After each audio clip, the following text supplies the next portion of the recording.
Está no ar mais uma edição do programa Conexão Potiguar.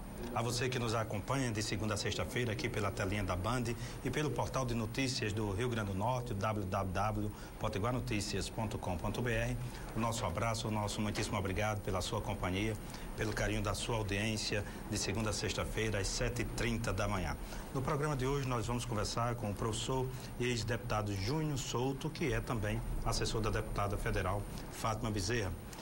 Júnior, muito obrigado pela sua presença no Conexão, tudo bem? Eu que sou grato, tudo bem, muito boa tarde, Pedro.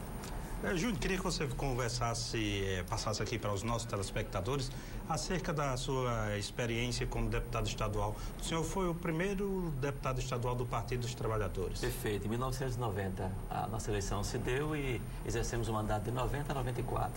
Na reeleição, ganhou Fátima Bezerra. Fátima Bezerra foi deputada estadual e construiu a carreira brilhante que ela está construindo. Ela foi 2 ou 3 vezes estadual e depois federal já, a segunda ou a terceira. É uma trajetória vitoriosa, expressiva, né? Ela se iniciou ali, naquele momento em que nós disputamos o mandato, e por uma diferença de 82 votos naquela ocasião, ela se fez deputada e foi muito bom para o partido e para o povo do Rio Grande do Norte, certamente. Mas você sentiu algum tipo de frustração, o fato de você ter sido o primeiro deputado do Partido dos Trabalhadores e não ter conseguido se reeleger naquele momento por apenas menos de 100 votos, 84?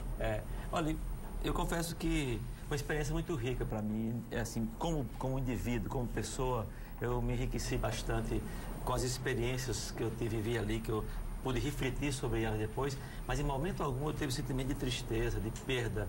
Semana depois eu passava em frente à Assembleia completamente à vontade, né?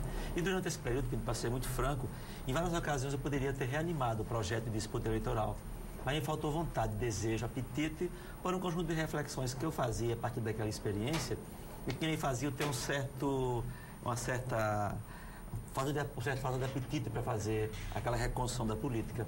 Então, eu reanimo agora essa ideia depois de um certo período, mas não foi nada traumático para mim deixar de ter o mandato. Meus hábitos não mudaram, meus hábitos alimentares, de vestir, onde eu caminhei, o que fiz, esse período foram as mesmas coisas.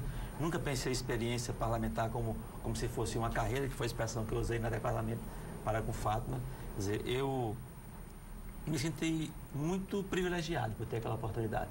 E naquela ocasião, os professores foram a principal referência que eu tive para aquela votação, além de outros segmentos do funcionalismo público, petroleiros, bancários, servidores de outras instituições, além de cidadãos de profissões mais diversas.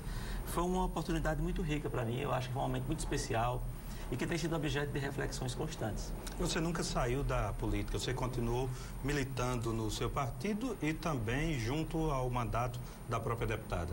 Perfeito, completamente não. Houve um período de 4 anos e meio que eu me afastei muito da atividade partidária, né? Mas eu sempre mantive um vínculo com essa atividade, mesmo quando não estive exercendo tipo função de partido. Fora esse intervalo, durante todo o tempo eu me mantive presente no PT, ocupando cargos de dirigente, disputando eleições e ocupando a posição que eu ocupo hoje de vice-presidente estadual do PT. Mas o seu foco sempre foi a educação?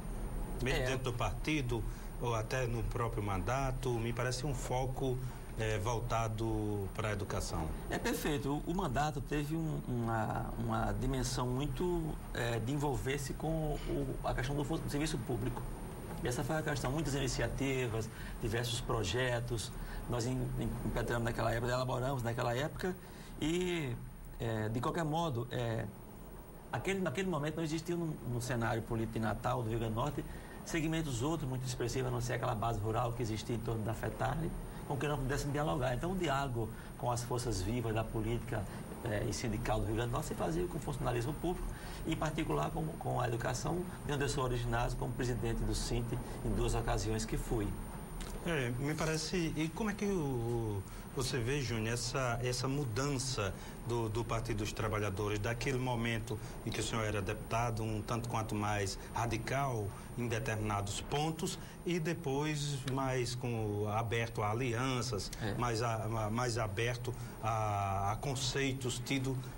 Eu acho que se fosse hoje, muitas atitudes de petistas hoje, naquela época era considerado coisa de burguês, coisa fora do partido. Quando eu converso com amigos que conviveram comigo essa experiência, eles dizem que eu tive ideias boas fora do tempo, quer dizer, eu me antecipei ao que o PT viria a ser em alguma medida depois, e talvez hoje eu esteja me antecipando novamente por motivos que talvez a gente não possa conversar aqui. Mas eu tive um momento de choque com o PT. Nós queríamos, por exemplo, fazer uma aliança institucional, uma aliança só no âmbito da Assembleia, para ter direito a votar no Colégio de Líderes, que é importante para a tramitação dos projetos na Casa. E quando propus uma aliança com o PDT, foi uma reação muito raivosa de parte do PT. E Leonardo Arruda. Leonardo Arruda, que em seguida seria o vice de Fátima, que estabeleceria uma relação bastante assim, positiva com ela, no período em que ela exerceu o mandato e ele presidiu a Assembleia. Mas foi um intervalo tão curto de tempo que houve mudanças significativas. Mas eu acho que isso foi para enriquecer a nossa experiência política do partido e dos movimentos que dialogavam com isso. Talvez a própria candidatura tenha sido inspirado nessa sua tentativa de fazer essa aliança já no campo institucional, no legislativo. Talvez tenha surgido daí essa inspiração, ou era o tempo de TV mesmo? Não, naquela época o PT teve um momento muito intenso de debate interno, debatia-se. Naquela época o discurso não era muito ideológico, o conceito de revolução, debate sobre estratégia. Nós fazíamos esse debate e eu, para ser muito franco com quem está nos vendo agora, eu era definido como um reformista por parte dos companheiros do partido naquele momento, defendendo teses que o PT rapidamente iria adotar com consequência muito positiva para a sociedade brasileira. A política de alianças foi uma questão que nós debatemos à época. Ela começava a ser ali, como você mencionou agora, traçada no âmbito da Assembleia, mas que teria amplitude. E nem ali ela foi aceita no momento seguinte. Em 2002 nós estávamos nos organizando no processo eleitoral, já tomado de um outro conceito de aliança, puxado pelo PT Nacional, pela liderança que Lula exerceu e que foi decisiva para ganhar aquelas eleições de 2002 e começou a mudar o Brasil fortemente. Então, Lula começou, na verdade, buscar aliança, não só preservar as alianças mais à esquerda, mas também ampliar mais no campo centro-direita, no campo da direita. Perfeito. É que parte dos petistas achava que nós iríamos mudar o Brasil com aliança, uma frente de esquerda. E essa tese se mostrou contestada pela realidade. E nós compreendemos que hoje esse governo, que foi o governo Dilma, que é o governo Dilma, que foi o governo Lula, que essa experiência é uma aliança muito mais ampla, é uma aliança que tem espectros à esquerda e liberais. Nós temos o apoio que nós temos de setor do PMDB, que são fundamentais para a governabilidade que nós temos, são confessamente liberais. E estão integrando a aliança. Quer dizer, é uma experiência riquíssima, muito particular que o Brasil faz, não tem semelhanças com nada que a esquerda fez na América Latina, nem muito menos na Europa, em nenhuma parte do mundo. É uma experiência riquíssima, que merece atenção os olhares de quem vive fora do Brasil e que reflete sobre a política e o destino da sociedade e das lutas sociais. E esse caminho foi pavimentado com a desconstrução do conceito de aliança histórica que a esquerda abrigava, mas isso ainda é motivo de muita polêmica no partido. Ainda hoje é? Ainda é motivo de muita polêmica. Eu vou pedir licença, Júnior Souto, e aos nossos telespectadores. Faremos um rápido intervalo comercial e voltaremos na sequência conversando ainda com o ex-deputado estadual do Partido dos Trabalhadores, Júnior Souto. Um minuto só.